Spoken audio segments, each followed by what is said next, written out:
Certainly isn't breaking news to tell you it was really hot for 10 days. So dropping below 90 today finally feels like a break. But up north, the heat that was here, that helped create the perfect conditions for those wildfires to just explode, burning more than 64,000 acres, even with this cool down. Those fires could be burning until the first snow. So Ian, what did you learn about how this heat did or didn't set the stage for a bigger burn? Well, Janet, those hot temperatures, they really dried things out. And honestly, it feels so insane to say that these fires could be burning until it snows, especially, since we're still months away from when we could even see that happen. But add in this hot, dry weather with a warming climate.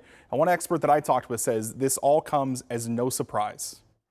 Fighting wildfires is never easy, especially when Mother Nature isn't helping. So yesterday, we did have some very windy conditions on the fire. Fire officials say the wildfires have now burned nearly 64,000 acres in northern Minnesota alone. The state is finally seeing a break from the heat we've been getting. We got rain last night. That really going to help us out today. And the fire risk is going up once again. But it's going to be really windy again today. While lightning sparked the fires, much more went into making them explode like they have. I don't think I need to tell the locals here 104-degree temperatures, that is unprecedented. That's the kind of stuff we see in Arizona and dry, arid climates, not up here in upstate Minnesota. This isn't just a 2026 thing. It's becoming a much more regular occurrence. Dr. John Abraham is an engineering professor at the University of St. Thomas and an expert on climate change. He says we've warmed the planet by emitting heat-trapping gases, which has led to much more extreme weather than we've seen before. There's a scientific term that I like to use. It's called bonkers. It's really a combination of two ingredients.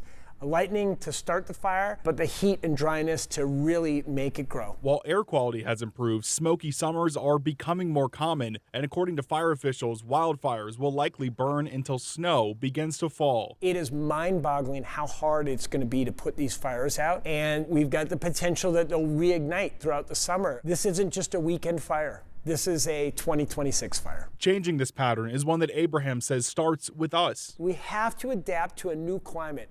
We can't unring the bell, but we can create a society that is better able to handle these kind of weather disasters. He says that includes more renewable energy and a turn towards warming slower than we have been. We are now in a win-win situation. We save money and the environment, build our economy all at the same time. And that's what gives me optimism and helps me look toward to the future. So thankfully, the weather looks to be a bit cooler up around the fires than it has been in past weeks. The National Weather Service is calling for highs in the 80s and some chances of rain through Saturday. So some good welcome news up there, Jana. So Ian, how'd the winter look like up there? Did that help or hurt in any way? Yeah, I was talking to John and Courtney throughout the afternoon about this, and they pointed out something that I think was kind of interesting. While the snowpack and winter were around average up there, it's really been this burst of hot and dry weather this summer that has led to fires like this, which I think really just goes to show you how fast things can change, especially when you're dealing with something as chaotic as wildfires. Yeah, it's just basically a lot of brush to burn, and it's crispy and dry, and lightning just ignites something unprecedented, as we keep saying that word. All right, Ian, thanks for the update. We'll be right back.